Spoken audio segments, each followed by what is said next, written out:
Bonjour et bienvenue au Sommet des plantes médicinales. Je suis très heureux de me retrouver aujourd'hui avec Marc-André Selos. Bonjour Marc-André. Bonjour.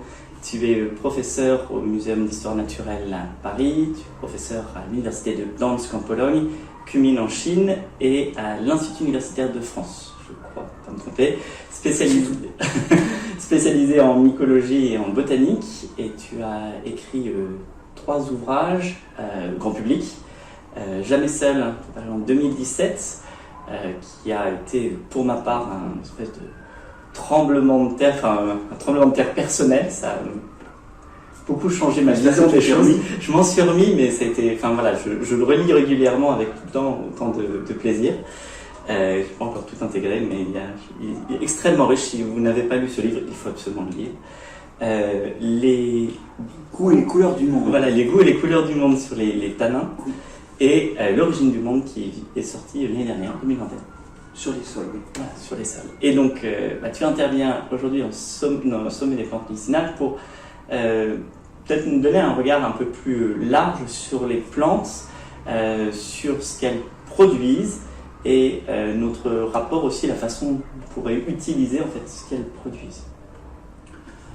Oui, alors c'est vrai que les plantes sont des bombes chimiques, au sens qu'elles ont un métabolisme qu'on appelait autrefois secondaire, parce qu'effectivement ça les conduit à avoir chacune des caractéristiques chimiques qu'on ne retrouve pas trop dans les autres plantes, qui leur sont propres, par opposition à ce qu'on appelle le métabolisme primaire, celui des sucres ou des acides aminés, qui sont des molécules qu'on retrouve dans absolument toutes les plantes, voire même dans d'autres organismes vivants. Elles ont donc un métabolisme secondaire extrêmement développé. En fait, c'est pas complètement inattendu.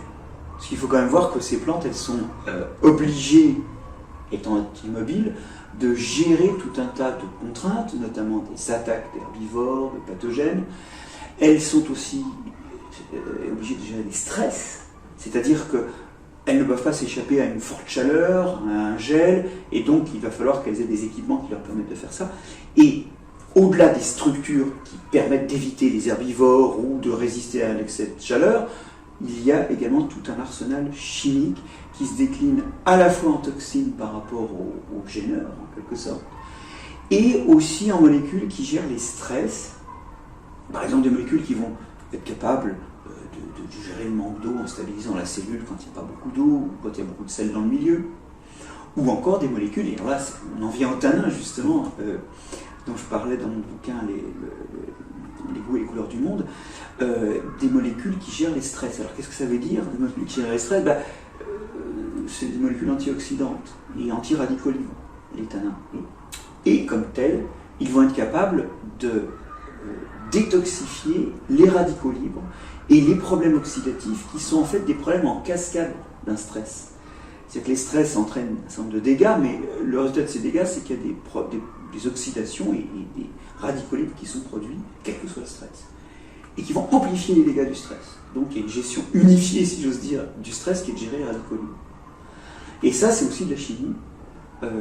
Et pour le coup, au total, on a des plantes qui sont effectivement extrêmement riches en métabolites. On peut donner des familles, des grandes familles. On a les caroténoïdes, avec le carotène en particulier, qui est non seulement un pigment qui intervient dans la photosynthèse, mais aussi dans la détoxification des forts éclairements. Les carotènes sont une partie de la grande famille des terpènes, qui sont des molécules plutôt hydrophobes, qui ont des comportements huileux. Qui se trouvent dans les huiles essentielles, voilà. Quand on fait une distillation.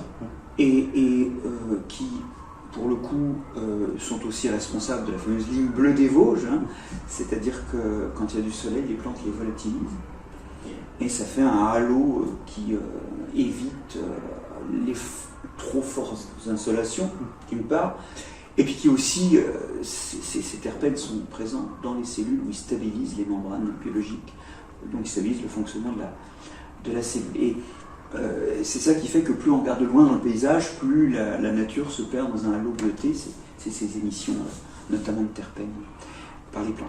Donc, on a les carotènes et plus généralement les terpènes, on a les tanins qui sont, on appelle aussi des phénols et des polyphénols, qui sont des molécules qui sont colorées, mais aussi souvent odorantes, et qui pour le coup sont très très utilisées par l'homme, notamment, c'est le principe de la plupart des épices. Et puis on a d'autres familles qui sont moins répandues. Bon, les alcaloïdes en particulier, qui sont des molécules qui contiennent de l'azote, alors elles sont un peu plus chères à fabriquer, mais il y a là des choses comme l'opium ou des choses extrêmement toxiques. Et puis, il y a la dernière famille qui est celle des bétalaïnes. On pourrait en citer d'autres, hein, les plus petites familles encore. Les bétalaïnes, bon, bah, c'est des composés souvent colorants, et aussi d'ailleurs, il faut dire, un peu antioxydants, comme Sticolore et Bougainvilliers. Alors, tout ça, cette extraordinaire diversité chimique, ça comprend notamment des choses toxiques. Des produits toxiques. C'est-à-dire qu'on peut avoir un intérêt, c'est-à-dire que on a un intérêt sur la gestion du stress, tu disais, et l'aspect antioxydant, mais à côté de ça, ils peuvent être toxiques. Mais là, tu parles de toxiques pour le Alors, oui, toxiques en particulier, et c'est une des raisons de leur utilisation pour des gêneurs, hein, pour des herbivores par exemple, mais aussi ça peut avoir une toxicité intrinsèque, et ça c'est quelque chose que savent faire les végétaux, de gérer les molécules potentiellement toxiques et utiliser comme telles ou pour d'autres rôles, grâce à leur construction cellulaire. Il faut voir que quand on est pas dans la nature, hein, il ne faut surtout pas manger le premier végétal venu. C'est pas possible, parce que la plupart du temps, on risque au moins une grosse diarrhée, voire d'en mourir.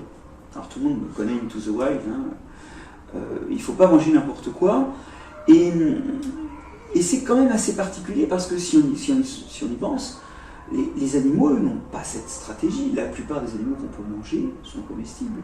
Il y a quelques animaux toxiques, on connaît quelques poissons toxiques, on connaît quelques grenouilles toxiques, mais assez rare toxiques. Et ça vient du fait que les cellules ne sont pas faites pareil. Alors, c'est une chose qui vaut la peine quand même d'être soulignée, parce qu'on vit dans un monde où on nous a tartiné des histoires d'intelligence des plantes, d'entraide chez les plantes, enfin on nous a décrit les plantes avec un vocabulaire et une ambition très anthropomorphique, qui a d'ailleurs eu pour résultat positif que les gens ont été interpellés par ça. C'est toujours fascinant de trouver des traits qu'on connaît chez les animaux, chez les plantes.